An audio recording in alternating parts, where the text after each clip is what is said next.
ആ വ്യക്തി തീർച്ചയായിട്ടും നമ്മളോട് പറയും ബലിതർപ്പണത്തിലൂടെ അല്ല, നമ്മൾ ത്യാഗത്തിലൂടെ മാത്രമേ അവിടെ എത്തിച്ചേരാൻ പറ്റുള്ളൂ.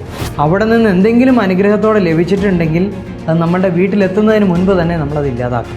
പൂജയ്ക്ക് അതിൻ്റേതായ പ്രാധാന്യമുണ്ട്, ബലിക്ക് അതിൻ്റേതായ പ്രാധാന്യമുണ്ട്, എല്ലാ കർമ്മങ്ങൾക്കും അതിൻ്റേതായ പ്രാധാന്യമുണ്ട്. ഒരിക്കലും സാധ്യമാവാത്തൊരു കാര്യമാണ് മരണശേഷം ബലിതർപ്പണം നടത്തി മോക്ഷം നൽകുക എന്നുള്ളത്.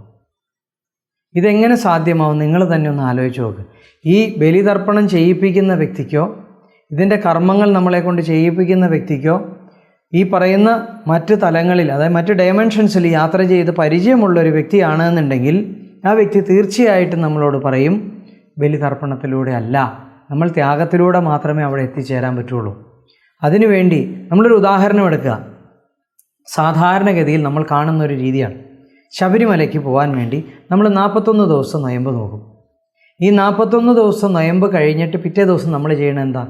നൊയമ്പ് പറക്കുക അല്ലെങ്കിൽ നൊയമ്പ് വീട്ടുക എന്ന് പറഞ്ഞ പരിപാടി ചെയ്യുകയാണ്. അതെന്താ നടക്കണത്? നമ്മൾ മദ്യവും മത്സ്യമാംസവും ലഹരി പദാർത്ഥമൊക്കെ ഉപയോഗിച്ച് ആസ്വദിച്ച് വീണ്ടും മറ്റൊരു രീതിയിലേക്കുള്ള ജീവിതത്തിലേക്ക് പോകും. എന്നാൽ നമ്മുടെ ചെറുപ്പകാലത്തിലേക്ക് ഒന്ന് പോയി നോക്ക്. ഒരു കൊച്ചുകുട്ടിയെ കുളിപ്പിച്ച് നമ്മൾ വീട്ടിലേക്ക് കയറ്റി വിട്ടു. ആ കുട്ടി മണ്ണിലിരുന്ന് കളിക്കുകയാണെന്നുണ്ടെങ്കിൽ നമ്മൾ ആ കുട്ടിയെ ശകാരിക്കും. എടാ, നിന്നെ ഇപ്പോൾ കുളിച്ച് വീടിനകത്തേക്ക് കയറ്റി വിട്ടല്ലേ ഉള്ളൂ, നീ മണ്ണിലിരുന്ന് വീണ്ടും കളിക്കുകയാണോ എന്ന് ചോദിക്കും. ഇതേ പ്രവൃത്തിയല്ലേ നമ്മളും ചെയ്യണത്. 41 ദിവസം വളരെ കഷ്ടപ്പെട്ട് നമ്മൾ നൊയമ്പ് നോക്കി ശബരിമലയ്ക്ക് പോയി. അവിടെ നിന്ന് എന്തെങ്കിലും അനുഗ്രഹത്തോടെ ലഭിച്ചിട്ടുണ്ടെങ്കിൽ കുപ്പിയിലോ പാത്രത്തിലല്ല, നമ്മളിൽ നൽകിയിട്ടുണ്ടെങ്കിൽ അത് നമ്മളുടെ വീട്ടിലെത്തുന്നതിന് മുൻപ് തന്നെ നമ്മളത് ഇല്ലാതാക്കും.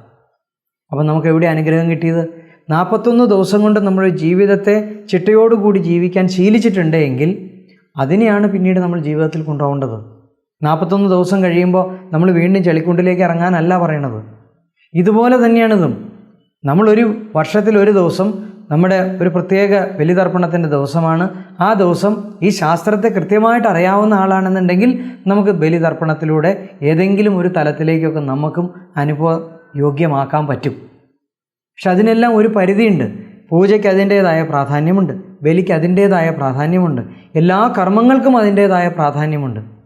ആര് ഏത് വിധത്തിൽ ആരെക്കൊണ്ട് എങ്ങനെ ചെയ്യിപ്പിക്കുന്നു എന്നതിനെ അടിസ്ഥാനമാക്കിയിരിക്കും. സാധാരണഗതിയിൽ കാണുന്ന ഈ എള്ളെടുത്തിടുക, പൂവെടുത്തിടുക, ഒരു ക്യാമ്പയിൻ പോലെ കുറേ ആളുകളെ ഇരുത്തിക്കൊണ്ട് ചെയ്യിപ്പിക്കുന്ന പ്രവൃത്തിയിൽ നിന്ന് ആർക്കും ഒരു മോക്ഷവും ലഭിക്കില്ല. അതിലൂടെ നമുക്കൊരു താൽക്കാലിക മനസ്സമാധാനം ഉണ്ടാക്കിയെടുക്കാമെന്ന് മാത്രം. യഥാർത്ഥത്തിൽ അതെല്ലാം വിധിപ്രകാരം ചെയ്യേണ്ട രീതിയിൽ ചെയ്താൽ അതിൻ്റേതായ തലത്തിലേക്ക് എത്താൻ പറ്റും.